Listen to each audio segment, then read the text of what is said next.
ಕುತಂತ್ರ ಮಾಡಿದೋರ್ಗೆ ಅಣ್ಣಪ್ಪನೇ ತಕ್ಕ ಶಾಸ್ತಿಯನ್ನ ಮಾಡ್ಲಿ.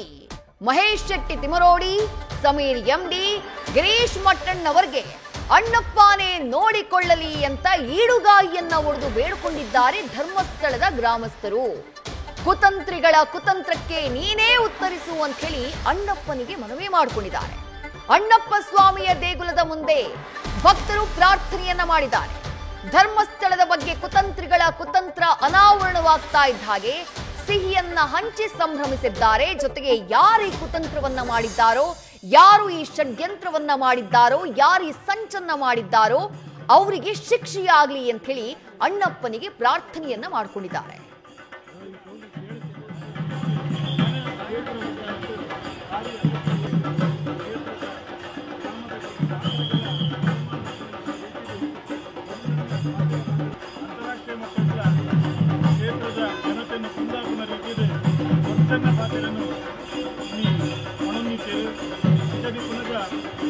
ವಿಶೇಷವಾದ ಧರ್ಮದೇವತೆಯನ್ನು ಆಚರಿಸಿದ ಆ ಒಂದು ಎಂಟ ಪಾಂಡವರನ್ನ ಕೌರವ ಪಾಂಡವರಿಂದ ಅದೇ ರೀತಿಯಾದ ಕರಿನ ಬೆಂಕಿ ಅಳಪನಂಚಿನ ಈ ಒಂದು ಧರ್ಮ ಅದನ್ನು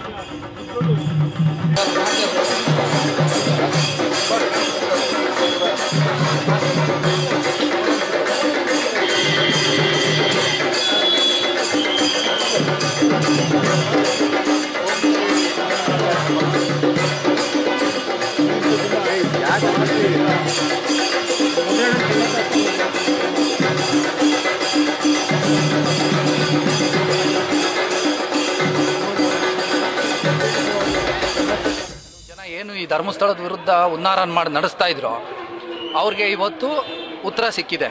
ಇವತ್ತೇನೆಂದರೆ ಧರ್ಮಸ್ಥಳದಲ್ಲಿ ತುಂಬ ಜನ ಹೆಣ್ಮಕ್ಳನ್ನ ರೇಪ್ ಆಗಿದೆ, ಕಿಡ್ನಾಪ್ ಆಗಿದೆ, ರೇಪ್ ಆಗಿದೆ, ನೂರಾರು ಶವಗಳನ್ನ ಊತಿಟ್ಟಿದ್ದಾರೆ ಅಂತ ಏನು ಆ ಮಾಸ್ಕ್ ಮ್ಯಾನ್ ಬಂದು ತಮ್ಮ ಸ್ಟೇಟ್ಮೆಂಟನ್ನು ಕೊಟ್ಟಿದ್ರು, ಅದರಿಂದ ಏನು ಹುನ್ನಾರ ಇತ್ತೋ ಅದು ಇವತ್ತು ಬಯಲಾಗಿದೆ.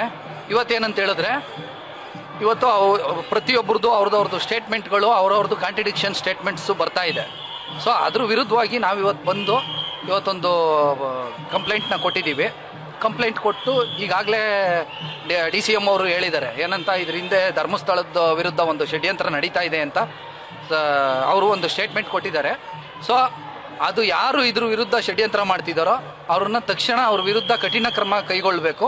ಆಮೇಲೆ ಇದಕ್ಕೆ ಏನು ಈ SIT ತನಿಖೆಗೆ ಇವ್ರು ಆಗ್ರಹಿಸಿದ್ರೋ ಇದಕ್ಕೆಲ್ಲ ಏನು ಖರ್ಚು ವೆಚ್ಚಗಳಾಗಿದೆಯೋ ಅದ್ರ ಮೇಲೆ ಅವ್ರಿಗೆ ಸೀರಿಯಸ್ ಆ್ಯಕ್ಷನ್ ತಗೊಂಡು ಅವ್ರನ್ನ ಕಠಿಣವಾಗಿ ಅವ್ರಿಗೆ ಕಠಿಣ ಕಾನೂನು ಕ್ರಮ ಜರುಗಿಸ್ಬೇಕು ಅಂತೇಳಿ ಕೇಳ್ತಾ ಇದ್ದೀವಿ. ಈ ಅನನ್ಯ ಭಟ್ ಪ್ರಕರಣ ಆಗಿರ್ಬೋದು, ಬುರ್ಡೆ ಪ್ರಕರಣ ಆಗಿರ್ಬೋದು, ಎಲ್ಲ ರಾಜ್ಯದಲ್ಲಿ ಬಹಿರಂಗ ಆಗಿದೆ. ದೇಶದಲ್ಲಿ ಇವರ ಮಾನ ಮರ್ಯಾದೆ ಎಲ್ಲ ಹರಾಜಾಗ್ತಾ ಇದೆ.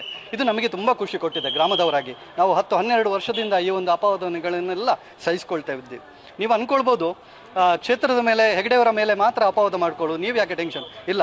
ಇಲ್ಲಿ ಏನಾಗ್ತಾ ಇತ್ತು ಅಂತ ಹೇಳಿದರೆ, ಸ್ಥಳೀಯ ಊರುಗಳಲ್ಲಿ ಇಲ್ಲಿನ ಊರಿನ ಹುಡುಗರು ಹೋದಾಗ ಕೂಡ ಅವರನ್ನು ಗೇಲಿ ಮಾಡುವಂಥದ್ದು, ಇಲ್ಲಿಯ ಪ್ರತಿಯೊಬ್ಬ ಡ್ರೈವರ್ಗಳ ಮೇಲೆ ಆಗಿರ್ಬೋದು, ಇಲ್ಲಿಯ ಕೆಲಸದವರ ಮೇಲೆ ಆಗಿರ್ಬೋದು, ಇದೆಲ್ಲ ಷಡ್ಯಂತ್ರ, ಬೇಡದ ತುಚ್ಛವಾದ ಮಾತುಗಳನ್ನು ಹೇಳ್ತಾ ಇದ್ರು. ಇದೆಲ್ಲ ನಡೀತಾ ಇತ್ತು. ಅದನ್ನೆಲ್ಲ ಅನುಭವಿಸ್ತಾ ಇದ್ದೇವೆ ನಾವು.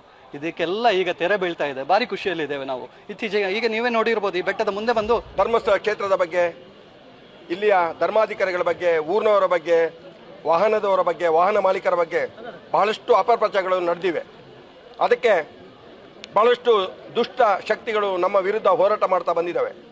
ಆದರೆ ಅಣ್ಣಪ್ಪ ಸ್ವಾಮಿ ಮತ್ತು ಮಂಜುನಾಥ ಸ್ವಾಮಿ ನಮಗೆ ಶಕ್ತಿಯನ್ನು ಕೊಡ್ತಾರೆ, ನಮಗೆಲ್ಲರಿಗೂ ಒಂದು ರೀತಿಯ ಒಳ್ಳೆಯ ದಾರಿಯನ್ನು ತೋರಿಸ್ತಾರೆ ಅಂತ ಹೇಳುವ ನಂಬಿಕೆಯಿಂದ ನಾವು 12 ವರ್ಷಗಳಿಂದ ಪ್ರಯತ್ನ ಮಾಡ್ತಾ ಬರ್ತಿದ್ದೇವೆ.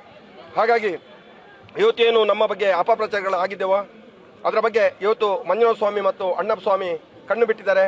ಆ ಧರ್ಮ ದೇವತೆಗಳು ಎಲ್ಲದಕ್ಕೂ ಒಂದು ನ್ಯಾಯವನ್ನು ಒದಗಿಸಿದ್ದಾರೆ.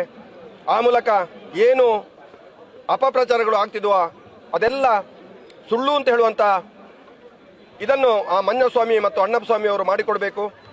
ಆಮೇಲೆ ನಾವು ಕ್ಷೇತ್ರದಲ್ಲಿ ಯಾವುದೇ ಒಂದು ರೀತಿಯ ಅಂಥ ಅಹಿತಕರ ಘಟನೆಗಳು ಯಾವುದು ನಡೆಯಿದ್ರೂ ಕೂಡ ನಿರಂತರವಾಗಿ ಕ್ಷೇತ್ರದ ಬಗ್ಗೆ, ನಮ್ಮ ಜನರ ಬಗ್ಗೆ, ಗ್ರಾಮದವರ ಬಗ್ಗೆ ದಾಳಿಯನ್ನು ನಡೆಸಿಕೊಂಡು ಬಂದವರಿಗೆ ತಕ್ಕ ಶಾಸ್ತಿಯನ್ನು ಕೊಡಬೇಕು.